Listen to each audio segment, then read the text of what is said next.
What is up, everybody? It is Wick here, and I've got the top 15 finds of the year for me. Now, these are my favorite finds. They're not really the top 15 financial value finds, though some of them are worth quite a bit of money in this list. When I go to garage sales, thrifting, rummage sales, I love to find the unique stuff that really gets me pumped up and excited. Anyone who does this knows what I mean when you see something, on a shelf at a garage sale and it's worth quite a bit of money, and it's something you like. It gets you pretty hyped up. I've done this the past 2 or 3 years now, and it's kind of become a tradition on the channel, I guess. If you're looking for ideas of things that you can look for to flip on eBay, there's some good ones in this list. There's so many items I wanted to put in this list. It's just that I can't make a list that's 100 items long. I've had some sales of jackets that were $500, some really expensive hat sales that are not on this list because I wasn't the one that actually found them. I just bought them from somebody. So stuff like that I kind of left out. Cookware I sold for $500 just doesn't really get me excited. It pays the bills, selling VCRs and stuff like that. But let's take a look back at the year.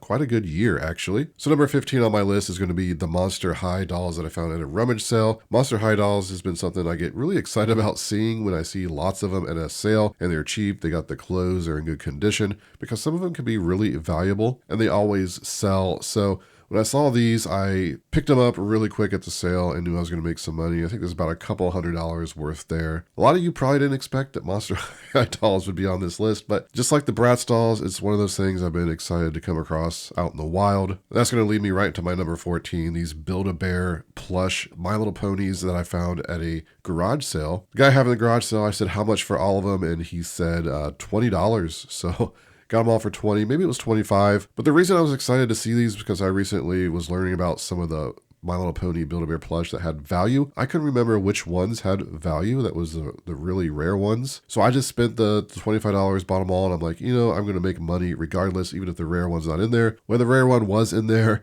and I ended up selling the rare one for, $200. And there was another good one I sold for $75. And then a lot of the basic ones was still worth some good money. So all around, that was just a great find. Also, I have a bit of a cold, so if this sounds really nasally, I apologize. Number 13 is going to be a free box find. Every year it seems like I have a really good free box find, something I find at a garage sale for free. And this year it was the Bible commentary set that I got for free. I ended up selling that for around $300. And there was a couple other Bible commentaries I got in that set that I sold separately for $50, $60. Didn't take long to sell them. I think about 2 weeks is all. So very happy to have found those. Of course, my favorite free box find was a Nintendo 64 at 4 o'clock in the afternoon. I have no idea why that was still there at a garage sale, but always seem to make at least a few $100s every year on free stuff. So always check those free boxes. You never know what could be in them. Number 12 is going to be the Extreme Dinosaur that I found at a garage sale. This was found early in the year, and it got me hyped up.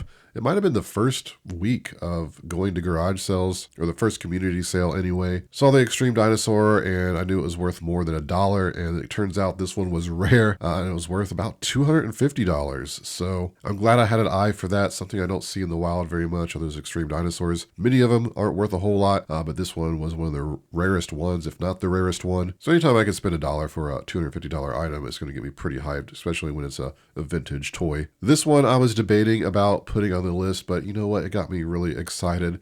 This is a garage sale I went to, and they had a bunch of shoes and boots. They were selling, it was from someone who was an old Poshmark seller, so there's a lot of high-end stuff there. Shoes were $3 and boots were $5. And I started seeing all these great brands and was able to buy a bunch of them. And the more I saw like the brands of boots and shoes, I just knew that this was going to be a huge haul. It ended up being about $2,000 in profit. Finding all those. Filled the car up very quickly, and it was early in the day, but very much worth it. I love when I can go to one garage sale and just find a bunch of stuff. Now, the shoes and boots don't get me that excited. It's just the fact that there were so many good brands, and when I found out it was a Poshmark seller, I'm like, oh, this is a gold mine. So I spent about an hour at that sale just, getting as much as possible. My number 10 is a somewhat recent one. Got a couple bags of Ninja Turtles at the Goodwill thrift store. So don't see turtles that often, vintage ones. And I'm a big fan of the old school Ninja Turtles because I grew up with them.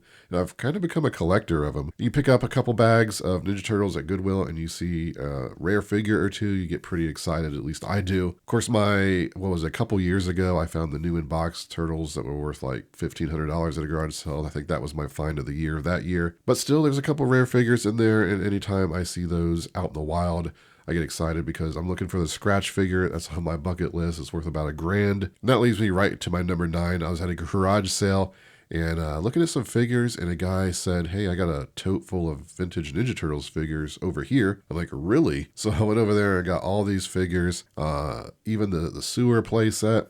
And it was only $30. At least probably a couple $100 worth of figures in there. Nothing super rare though, but some decent ones nonetheless. But for me, finding those out in the wild, very exciting. Number 8 is going to be the Toys R Us Employee Award that I found at a garage sale. I paid $0.25 for this. I thought it was going to be worth like $20.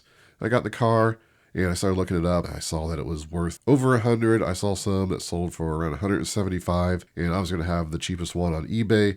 So, or I think the only one on eBay. I still have it. I have it priced pretty high. I'm sitting on it for a while to see if it will sell. Got a lot of interest in it, but again, I'm a sucker for the vintage stuff. So when I see a Toys R Us award that I pay $0.25 for from the 90s, and it turns out to be valuable and sought after, really gets me pumped up to go to some more garage sales. And number 7 is going to be my Tarzan book lot. I found a bunch of vintage old Tarzan books from like 30s and 40s. And the value of those is about $500. So it was an older lady selling them. They were her sons, I guess, and he had passed away. She had, I think, $20 is what I paid. I don't remember exactly. It wasn't a whole lot, that's for sure. Got a great deal. And I just thought they were really cool, being that old.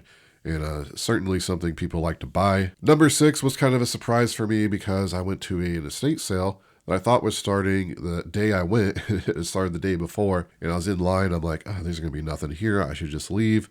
And I'm like, "I'm already here. Let's go in." Went in and instantly saw a vintage box of tarot cards. I'm like, "Oh, this is good." And it was only $1. I'm like, "Why didn't anyone buy this yesterday?" I say it all the time. You can't be negative on sales, even if it's a day later, because you just never know what can be somewhere. You just have to go roll the dice. Of course, it's going to be less likely that you find something, but it could still happen. I ended up selling these tarot cards for $150, and they didn't take long to sell. So paying $1 for them, they were really cool, in good condition. And it's something that had been on my bucket list. I found some pretty good Ouija boards, and I wanted to find some of the tarot cards that have value because I've talked about them on my channel before. Kind of a bucket list check mark, if you will. Number 5 is this little meathead figure that I found at Goodwill in the plush. I thought it was a Pet Monster at first, and Pet Monster is on my bucket list of items to find. This is actually kind of a knockoff, a bit more rare than some of the Pet Monster stuff. Actual comps were showing like $150, $175 for some sales, but I had the only one on eBay, so I priced mine like $250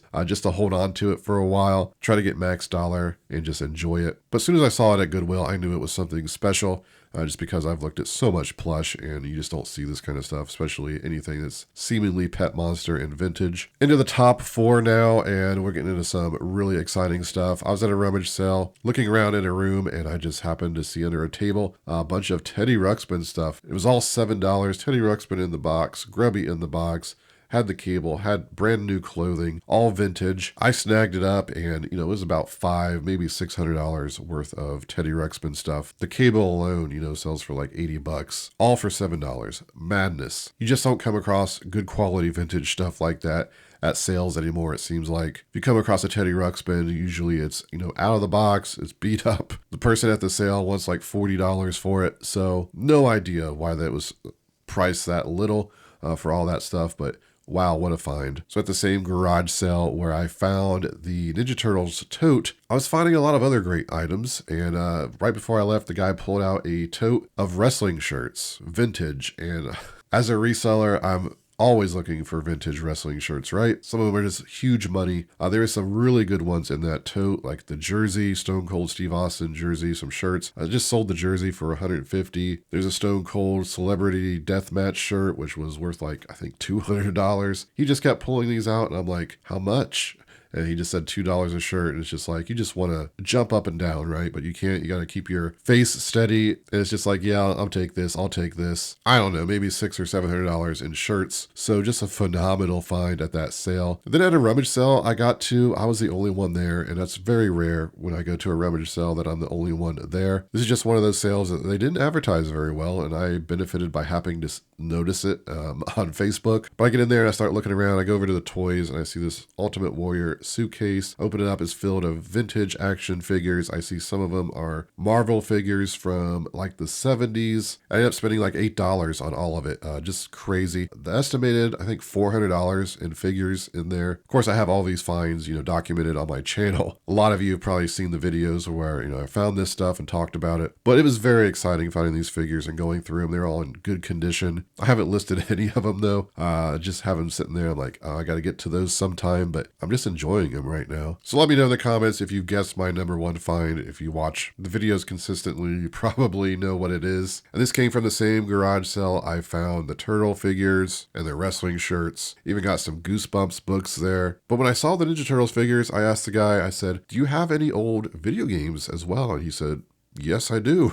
Went over and pulled out a tote. It was filled with Nintendo games, Sega 32X, various other items, but what I saw was a Metal Storm in the box, and I knew Metal Storm. I found it a few years ago, actually loose, which is a very rare game, so to find it twice is crazy enough, but I remember it being worth like $70. I'm like, oh, with the box, I bet it's worth like $150. Ended up getting all the Nintendo games for like $5 a piece, so I only paid $5 for the Metal Storm, but it turns out it's worth probably about $1,000.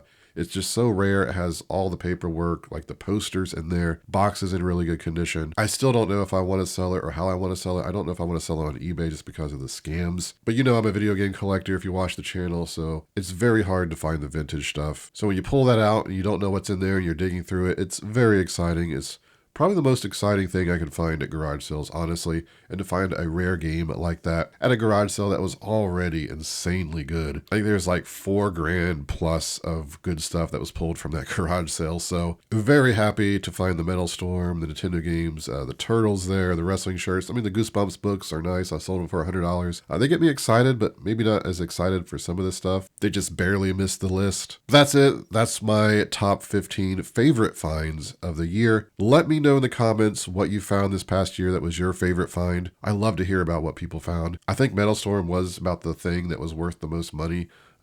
If I can get $1,000 for it. But I had some great sales nonetheless on just some electronics that I sold for hundreds, so definitely a good year that side as well, making the profit. But again, this one's just focusing on some of my favorite, most hyped finds that I found out in the wild. If you did enjoy this video, please hit that like button for me. I'd really appreciate it and get the video going in the YouTube algorithm. Hope everyone has a great new year. Really looking forward to this upcoming season and next January when I hopefully can make another video like this of some of the cool stuff I found. Thanks for the support this year, everybody. You can find me on Twitter, Instagram, and TikTok, flipping_junk. And this has been Wick. Till next time.